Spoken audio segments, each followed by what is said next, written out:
Bonjour et bienvenue sur Palavas TV. Ravi de vous accompagner une nouvelle fois avec ce journal qui va revenir sur les manifestations qui se sont déroulées durant les dernières semaines, en particulier durant le mois de février. Nous sommes toujours très contents de vous retrouver parce que c'est un moment privilégié à partager ici sur le bord de plage, même quand la mer n'est pas tout à fait de la même couleur que le ciel bleu qui nous accompagne aujourd'hui.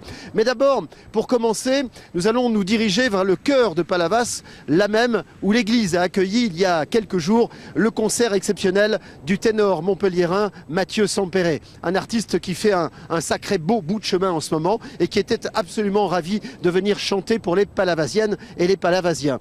Figurez-vous que celle qui s'est donné cette mission d'aller tendre le micro de Palavas TV s'appelle Brigitte Nésius. Et ma chère Brigitte, vous étiez absolument charmée par l'homme, je suppose. Effectivement, Philippe, nous sommes avec Mathieu Sampere qui va faire son concert donc, dans l'église Saint-Pierre. Mathieu, c'est ton premier passage à Palavas? Alors, si on parle de passage de concert, oui. Alors évidemment, je suis venu me baigner.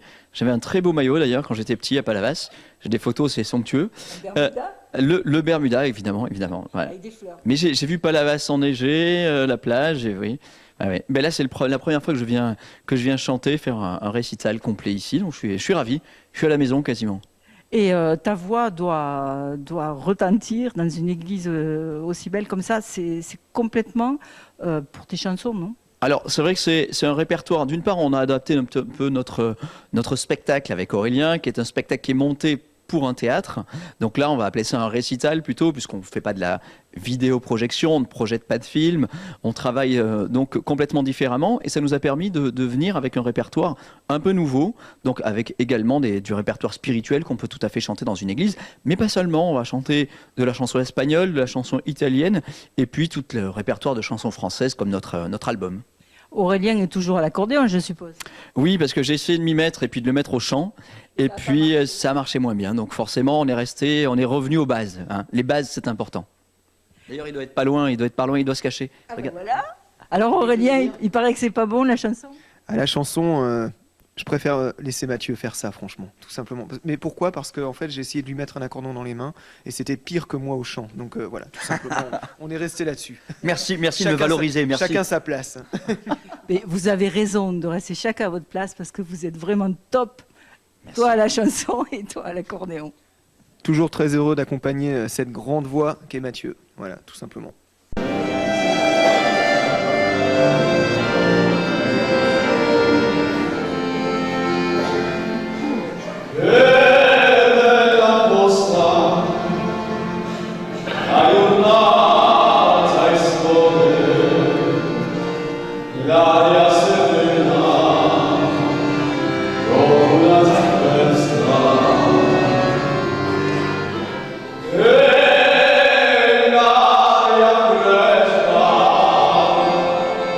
Monsieur Jean-Marie Guiraud-Caladou, vous êtes adjoint à la culture donc, de Palavas. Alors aujourd'hui, on reçoit Mathieu Sampere dans le cadre du festival Musique entre terre et mer. Donc c'est le dernier concert. On en est où là, du festival? On en est au 4e concert de l'année et suivra un concert à double chœur au mois de mars et ensuite la musique des parachutistes de Toulouse avec l'harmonie de Palavas clôtureront la saison 2017-2018. Donc Mathieu Sampere, c'est un grand ténor. Oui, bien sûr. Dans cette église, sa voix va retentir, ça va être magnifique.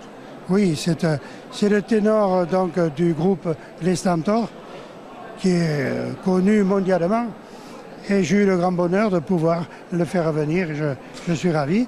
Accompagné par Aurélien Noël à l'accordéon, qui est champion du monde d'accordéon. C'est pas rien. Voilà, c'est un concert prestigieux. Mais la plupart des concerts, et je crois qu'il faut remercier notre maire parce que ces concerts sont tous entrée libre. Autrement dit, l'argent n'est pas un critère de sélection et toute personne qui veut se cultiver par la musique peut en bénéficier.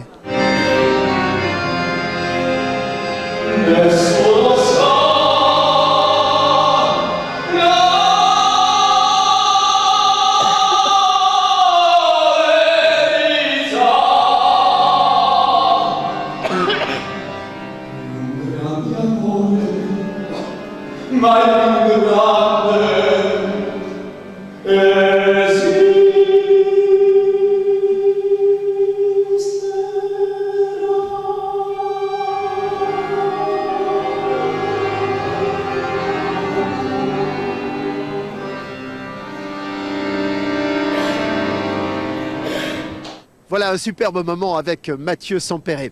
De l'image mobile, nous allons passer à l'image fixe avec de la peinture. La peinture qui était à l'honneur avec la remise des prix des Cimaises, qui est organisée par les affaires culturelles de la ville de Palavas. Un moment important là aussi, puis une remise des prix qui honore le talent de celles et ceux qui participent à ce concours. Regardez les images.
Allez, joli galet, retourne là d'où tu viens, à la mer.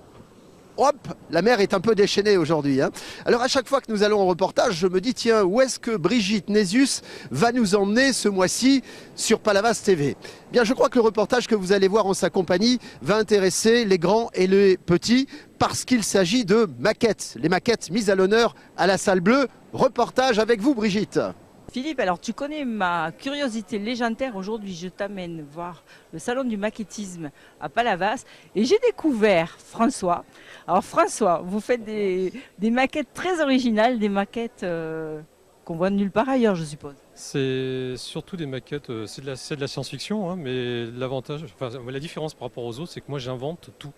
Je crée, je dessine, chaque vaisseau c'est un projet en soi, c'est-à-dire que j'en ai une dizaine à la maison et c'est de la conception, fabrication maison, tout à base de plastique, de pièces de récupération. Et puis j'essaie de leur donner des formes qui soient compatibles avec le but du vaisseau, quoi. C'est-à-dire une forme futuriste si le vaisseau est très loin dans le temps, ou une forme plutôt technique si on est dans un futur proche, on va dire. Voilà. Donc, suivant le... Alors montrez-nous vos différents modèles. Alors vous voyez, ça typiquement, ça c'est un des premiers que j'ai fait en plastique. Le tout premier que j'ai fait en plastique. Avant, je faisais des maquettes en bois.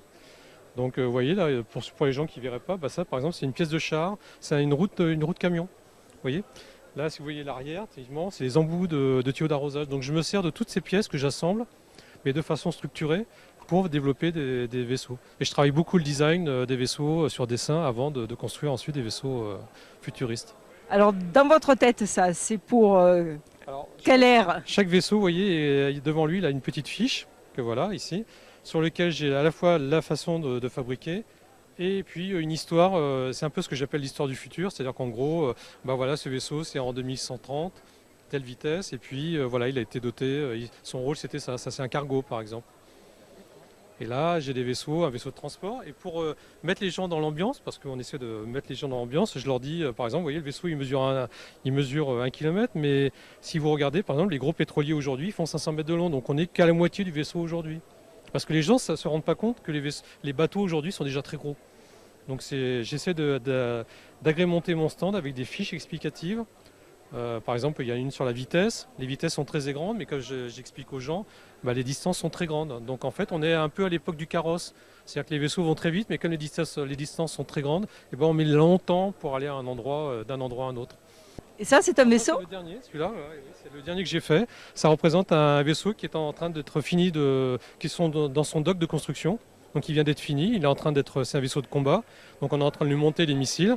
Et vous avez toute l'infrastructure autour que j'ai construite en plastique et en bois. Et il y a des kilomètres, des centaines de mètres de fibres optiques à l'intérieur. Ça clignote, vous voyez, il y a des chenillards dedans pour donner plus d'animation. Et chaque vaisseau, en fait, je les conçois pour que les gens, quand ils viennent sur le stand, ils puissent regarder des petits détails comme ici, vous voyez, le hangar, les tableaux de bord dans les vaisseaux, les passagers que vous voyez dans celui qui est au fond là-bas. C'est pour que les gens ne passent pas de façon passive devant les vaisseaux, quoi. En moyenne, vous avez combien d'heures de travail là, par vaisseau? Alors, c'est compliqué, je ne calcule pas le nombre d'heures. Ce que je peux vous dire, c'est qu'en gros, j'en fais en moyenne 1 tous les 4 ans.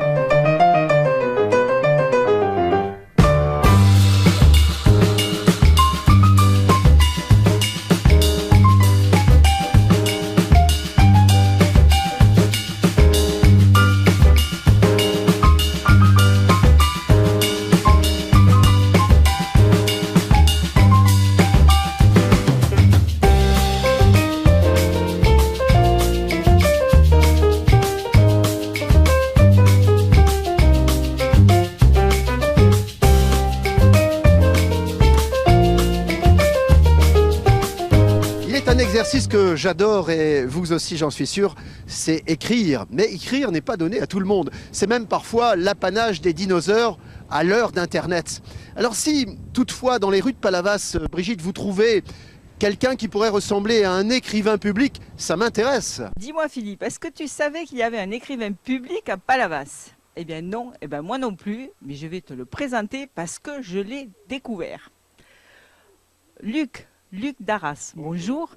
Alors Luc, vous êtes écrivain public à Palavas, alors racontez-nous un petit peu votre vie antérieure. Ma vie antérieure, eh bien en fait je suis natif du Pas-de-Calais, de Liévin, près de Lens. J'y ai passé une bonne partie de mon temps. J'ai exercé la fonction de percepteur, receveur-percepteur, trésorier principal et responsable de services d'impôts particuliers. J'ai fait une étape dans le Loiret pendant 3 ans, de 98 à 2001. Et je suis arrivé à la trésorerie principale de Frontignan en 2001. Ensuite, j'ai fait celle de Moguio, de Castelnau et le CIP de Montpellier Sud-Est, dont dépend Palavas, et celui du CIP de Montpellier 2 où j'ai terminé ma carrière. Donc je suis en retraite depuis 3 ans. Donc depuis que vous êtes dans le Midi, vous n'en êtes plus parti? Non, eh bien, je vous avouerai que c'est bien entendu volontairement que nous sommes venus avec mon épouse au bord de la Méditerranée pour trouver surtout la lumière qu'on n'a pas tout à fait dans les Hauts-de-France, à part qu'on a la chaleur dans notre cœur, comme vous le savez. Alors donc depuis que vous êtes à la retraite, vous êtes écrivain public. Alors qu'est-ce que c'est? En quoi ça consiste exactement, écrivain public? C'est cela. Donc j'ai choisi cette activité complémentaire il y a 6 mois. Je suis installé avec le statut de micro-entrepreneur. Donc mon rôle, c'est d'aider les particuliers à rédiger leur courrier, à remplir leur formulaire administratif. Je corrige des fautes d'orthographe, de synthèse, de grammaire.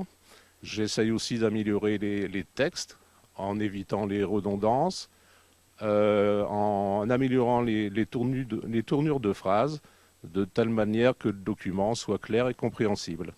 Alors depuis qu'il y a Internet, est-ce que quand même ça vous fait un peu de concurrence, non? Parce que tous les logiciels font des corrections d'orthographe, tout ça, donc ça vous fait pas concurrence? Oui, mais je pense que bien sûr, on utilise ces moyens modernes de communication et de gestion, ces outils, mais comme dans la robotique, comme dans tout, même dans l'intelligence artificielle, eh bien, l'humain restera quand même pour diriger le problème, quoi. Et donc, vous aidez peut-être aussi des personnes qui ont besoin pour remplir des formulaires, tout ça, ça fait partie de votre activité? Absolument. Donc, bon, je ne suis pas bénévole. Du bénévolat, j'en ai fait dans le passé à l'UNICEF ou pour aider les Roumains après la chute du mur de Berlin. Maintenant, j'ai une activité, c'est vrai, qui est rémunératrice, mais il n'y a pas que ça qui compte. Il y a aussi, bien entendu, l'aspect solidarité, l'aspect social. Et si la personne qui m'est confiée dispose de ressources modestes, bien entendu, j'adapte mes tarifs à la baisse. Alors on peut vous trouver où? Alors en fait, pas à mon domicile parce que je vais chez les gens. Donc on peut me contacter soit par téléphone, soit par ma messagerie. Et vous ne vous adressez qu'aux particuliers ou aussi aux entreprises? Alors, je m'adresse aussi aux entreprises, à toutes les personnes morales, aux associations et aux collectivités publiques. Donc, je peux leur proposer de les aider à rédiger leurs notes internes, à rédiger des procès-verbaux de réunion, à rédiger des courriers vers d'autres particuliers, des clients, des fournisseurs. Voilà, je peux aussi les aider à rédiger leur journal de communication. Très bien, c'est très complet. Voilà, et je dois préciser que je suis agréé par un organisme national qui s'appelle l'Académie des écrivains publics de France, qui est le sigle est forcément l'AEPF. Cet organisme organise des réunions d'information, organise des formations très poussées sous les différents aspects du métier. Et pour être agréé, il faut passer des tests que j'ai réussi à Paris. Et par exemple, dans le département de l'Hérault, nous sommes 3. Et vous savez, dans la France, combien il y en a à peu près qui sont agréés? À agréer, nous en avons par l'EPF, nous en avons environ 120. Ça doit être quand même assez compliqué les tests parce que c'est pas énorme. Les tests, disons, il faut avoir un très bon niveau au niveau orthographe, grammaire. Il faut surtout bien maîtriser les fondamentaux, comme on dit.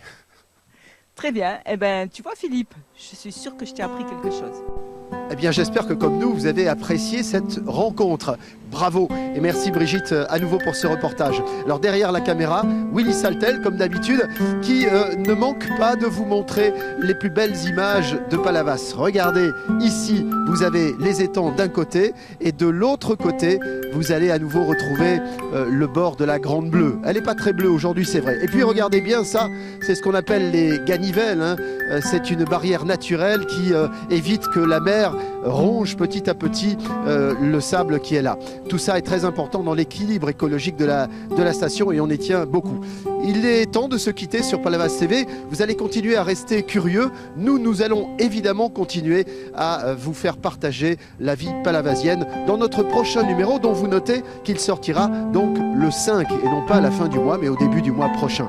Mais avant de se quitter, avec toute l'équipe de Palavas TV et la ville de Palavas, on avait envie de vous montrer ces images absolument incroyables. Allez, je vous dis ciao, au mois prochain. Merci à tous.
Brigitte, de faire une petite promenade comme ça le long de la mer. Hein. Ah ouais, et puis la mer elle est magnifique. Regarde, regarde, regarde. Les eaux presque blanches, tumultueuses de l'hiver. Hein. Nous sommes quand même début mars, c'est vrai. Dis-moi Brigitte, là maintenant que nous sommes hors antenne, Mathieu Sampéré, il est comment? Ah, il est charmant, il est charmant. Non, mais quand tu dis charmant, il chante bien, tu veux dire? Ah oui, il chante bien. Mais Hop, regarde. Ça, c'est le bêtisier, ça. Eh, je savais que ça allait marcher. Ça t'apprendra à me parler de Mathieu Sampéré. Bon, allez, on continue parce que là, on va se faire avoir. Hein. Il va nous remarquer. Ça marche.